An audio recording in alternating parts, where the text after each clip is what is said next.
বিষয় যে আপনি যত সতর্কভাবে নির্বাচন করবেন, আগে একটি দলের গুরুত্বপূর্ণ পদে ছিলেন, চ্যালেঞ্জ যাচ্ছেন কিনা এবং সেই চ্যালেঞ্জ আপনি কীভাবে উঠাতে চান, কীভাবে কাজ করতে চান?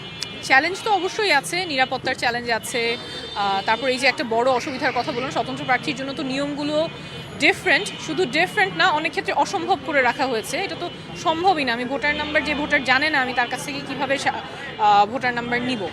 তারপর সাংগঠনিক অবশ্যই সাপোর্ট, সেই জায়গায় স্বতন্ত্র হলে সাংগঠনিক সাপোর্ট থাকে না, একা সব কিছু করতে হয়। কিন্তু পজিটিভ দিক হচ্ছে তখন এলাকাবাসী যারা আছেন জনগণের খুব কাছে চলে যাওয়া যায় এবং জনগণ স্বতঃস্ফূর্তভাবে অংশগ্রহণ করতে পারে, যেটা গত 2 দিন ধরে দেখছি।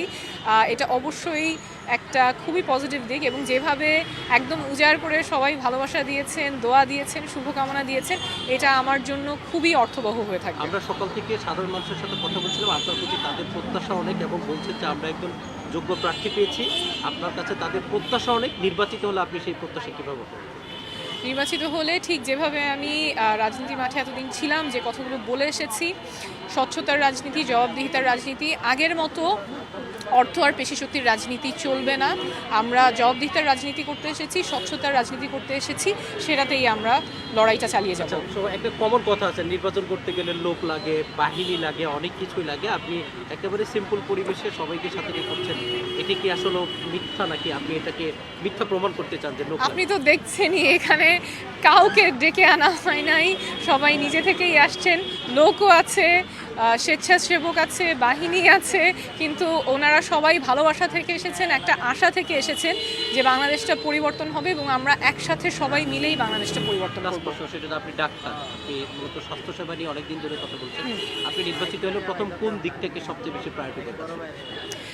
আমি প্রথম দিক এটা একটু বলা ডিফিকাল্ট। আমি চাচ্ছি যে মানুষের কাছ থেকে কথাগুলো শুনতে, সমস্যার কথা শুনতে, স্বপ্নের কথা শুনতে, ঠিক যেভাবে আমরা বিগত মাসগুলোতে করে এসেছি। মানুষের কথা যদি বলতে পারি, মানুষের ভয়েস যদি হতে পারি, তাহলেই জনপ্রতিনিধিত্ব করা যাবে। স্বাস্থ্যের ব্যাপারটা বলে ফেলি, এই এলাকার যেহেতু জনপ্রতিনিধি হব, এখানে কিন্তু শুধুমাত্র একটা সরকারি হাসপাতাল আছে, মুগদা মেডিকেল কলেজ। ওখানেও অনেক আগেই তো গিয়েছিলাম, আমার আত্মীয় স্বজনের অনেকের চিকিৎসা হয়েছে।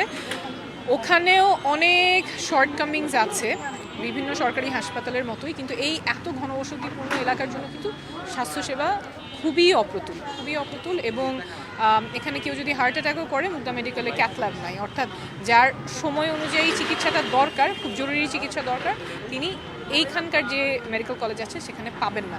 এরকম অনেকগুলো অসঙ্গতি, শর্টকামিং, অপ্রতুলতা এখানে আছে। কিন্তু এটা এই কারণে না যে এই এলাকার মানুষ ট্যাক্স কম দেয় বা সৎ কম বা পরিশ্রম কম করে। এখান থেকে একটা বৈশিষ্ট্য দেখবেন যে অনেক স্কুল আছে, অনেক ছোট ছোট শিক্ষা প্রতিষ্ঠান আছে। এখানের বাবা মারা, শিক্ষক শিক্ষিকারা চায় যে ছেলেমেয়েরা যাতে বড় হয়, একদম মানুষের মতো মানুষ হয়, বেস্টটা যাতে পায়, ফার্স্ট ক্লাস সিটিজেন প্রডিউসড হয়। কিন্তু এখানকার সার্ভিসটা থার্ড ক্লাস।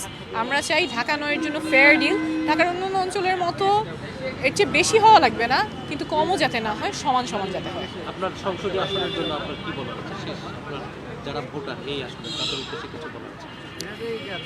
আমি খুবই অভিভূত আপনাদের ভালোবাসায়। গত কয়েক সপ্তাহ, গত কয়েকদিন এবং স্পেশালি গত 2 দিন যেভাবে একেবারে উজাড় করে আমার পাশে থেকেছেন, আমি এটার জন্য সবসময় কৃতজ্ঞ থাকবো এবং আমরা সবাই মিলেই স্বচ্ছতার, জবাবদিহিতার রাজনীতির লড়াইটা চালিয়ে যাব।